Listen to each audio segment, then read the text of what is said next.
واجب الاحترام معززین سامعین و حاضرین حضرات، قرآن مجید فرقان حمید برہان رشید کے آخری پارہ میں سے چند آیات کریمہ کی تلاوت کا شرف حاصل کیا۔ ان آیات کریمہ میں رب العالمین جل شانہ نے سید الصحابہ،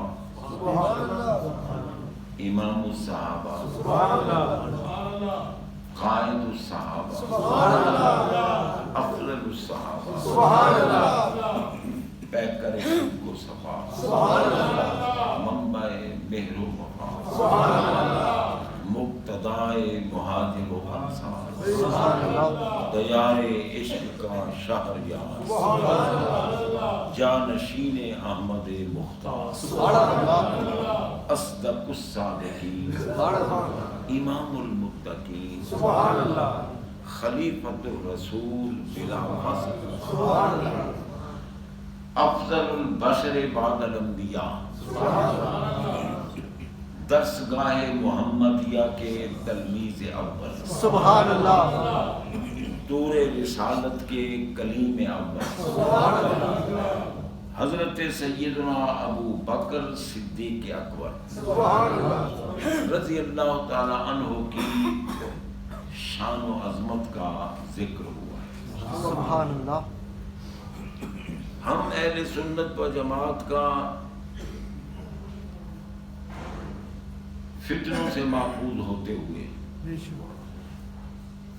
ہمارا یہ عقیدہ ہے کہ حضرت سیدنا صدیق اکبر رضی اللہ تعالی عنہ انبیاء کرام علیہ السلام کی ذوات مقدسہ کے بعد دنیا بشریت میں سب سے افضل۔ سبحان اللہ۔ ان کی افضلیت کی دلیل کیا ہے؟ ہمارے آقا علیہ الصلوۃ والسلام نے ان کو تمام صحابہ کا امام مقرر کیا۔ سبحان اللہ۔ آقا نے فرمایا لا ينبغي لقوم فیہم ابو بکر ان یؤمہم غیرہ، جس جماعت میں میرا ابو بکر موجود ہو وہاں مصلی امامت پہ اور کوئی نہ کھڑا ہو، کسی کو کھڑا ہونا مناسب نہیں۔ ابو بکر صدیق کی مصلی امامت پہ کھڑے۔ اب یہ مسئلہ ہے کہ من احق بالامامہ، امامت کا سب سے بڑا حقدار کون ہے؟ ہم اگر کسی کو امام منتخب کرتے ہیں کوئی نہ کوئی اس میں کمی یا نقص ہو سکتا ہے، لیکن میرے آقا جس کو امام مقرر اس کا مقام کتنا بلند ہے۔ سبحان اللہ، سبحان اللہ۔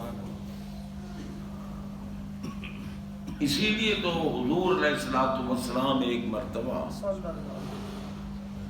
اپنے صحابہ کرام رضوان اللہ تعالیٰ اجمعین کے ایک خاندان میں صلح کرانے کے لیے تشریف لے گئے۔ نماز کا وقت ہو گیا، حضرت بلال اٹھے، ان نے حضرت ابو بکر صدیق اکبر رضی اللہ تعالی عنہ سے کہا کہ سرکار ابھی تشریف نہیں لائے، آپ نماز پڑھائیں۔ اقامت ہو گئی، جماعت کھڑی ہو گئی، صدیق اکبر مصلی امامت پہ کھڑے ہو گئے، نماز شروع ہو گئی۔ نماز شروع ہوئی تو آقا تشریف لے آئے۔ اب صحابہ کرام کو یہ پتہ نہیں تھا کہ کس طرح صدیق اکبر کو بتائیں کہ آقا آ گئے۔ یہ بخاری شریف کی حدیث ہے۔ صحابہ نے وصفقہ، تصفیق شروع کی. تصفیق کہتے ہیں چٹکیاں بجانے کو. اب ہاتھ باندھے ہوئے تھے نا تو ہم نے یوں چٹکیاں بجائیں تاکہ ان کو پتہ چلے کہ سرکار آ رہا. سبحان اللہ. جب ہم نے چٹکیاں بجائیں تو حضرت صدیق اکبر مصلی امام نماز میں، ملا تو کہتے ہیں نا اگر خیال بھی آ جائے نبی کا تو نماز نہیں ہوتی.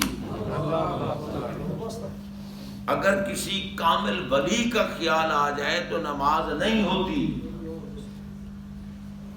یہ اس دور کے ملاؤں کا عقیدہ ہے. پوچھو ان سے کہ پھر خیال آنا کس کا چاہیے؟ کہتے ہیں گدھے کا خیال آ جائے، گھوڑے کا خیال آ جائے، بیوی کا خیال آ جائے، نماز کو کچھ نہیں ہوتا. نہ نبی کا خیال آئے نہ ولی کا. جن کی اداؤں کو ادا کرنے کے بغیر نماز ہی نہیں ہوتی. بے شک. بھئی دیکھو نماز میں سرکار کا ذکر بھی ہے، اولیاء کا ذکر بھی ہے، آل رسول کا ذکر بھی ہے، نماز میں ہے. ہم نماز پڑھتے ہوئے کہتے ہیں نا السلام علیکہ ایھا النبی ورحمۃ اللہ وبرکاتہ. بے شک. السلام علینا وعلی عباد اللہ الصالحین. اب سرکار پہ سلام بھیجا، آ گیا خیال یا نہیں؟ ذکر بھی ہو اور خیال نہ ہے، یہ تو کوئی ملا کہیں سے توصیف کیا ہے تو کہ کسی چیز کا ذکر بھی ہو اور خیال بھی نہ ہے. اور جب ہم نے کہا السلام علینا، ہم سب پر سلام، تو ساری امت کا خیال آیا یا نہیں آیا؟ پھر کہا وعلی عباد اللہ الصالحین، اور جو اللہ کے صالحین نیک بندے ہیں ان کو ولی کہتے ہیں. اب ولیوں کا ذکر بھی ہو گیا، ہم سب کا ذکر بھی ہو گیا، سرکار کا ذکر بھی ہو گیا. پھر نماز پڑھ کے ہم نے کہا اللہم صلی علی محمد وعلی آل محمد. سبحان اللہ. سبحان اللہ. آل کا ذکر بھی ہو گیا. یا تو یہ پڑھتے نہیں ہوں گے یہ، اور کیونکہ السلام علیکہ ایھا النبی ورحمۃ اللہ وبرکاتہ، السلام علینا وعلی عباد اللہ الصالحین، یہ تو واجب ہے پڑھنا. اس کے بغیر تو نماز ہوتی ہی نہیں. جان بوجھ کر چھوڑ دے نماز نہیں ہوتی. اور اگر بھول جائے تو سجدہ سہو کرنے سے ہو جاتی ہے. تو مولوی کا تو عقیدہ یہ ہے کہ ان کا خیال ہی نہیں آنا چاہیے، تو وہ تو نہیں پڑھتے ہوں گے نا. جب انہیں واجب چھوڑ دیا تو کیوں بے وقوف بنا ہوا ہے؟ تو کہتا ہے کہ نماز ہے، وہ بھی پڑھتے ہیں، یہ بھی پڑھتے ہیں، سب کے پیچھے ہو جاتی ہے. بڑا بے غیرت ہے تو. کہ جو نبی کے ذکر کو، ولی کے ذکر کو نماز میں آنے سے مفسد نماز قرار دیتے ہیں کہ نماز نہیں ہوتی، تو ان کے پیچھے کھڑا ہو جاتا ہے نماز پڑھنے. تیری غیرت کہاں گئی؟ تجھے کیا پتا کہ نماز ہے کس چیز کا نام؟ یہ نہیں ہے کہ وضو کر لیا کہ کھڑے ہو گئے، بس جس کے پیچھے کھڑے ہو گئے، جس نے پڑھا دی. نہیں، نبی کے گستاخ کے پیچھے، صحابہ کے گستاخ کے پیچھے، میرے آقا کے آنکھوں کے نوروں کی گستاخ کے پیچھے، نبی کے جگر کے ٹکڑوں کے گستاخ کے پیچھے، جتنی لمبی داڑھی ہو، جتنا لباس پہنا ہوا ہو، اگر ان کا بغض دل میں ہے تو اس کتے کے پیچھے نماز نہیں ہوتی. نماز اس کے پیچھے ہوتی ہے جو میرے نبی کی گلی کے کتے سے بھی پیار کرتا ہے. سبحان اللہ.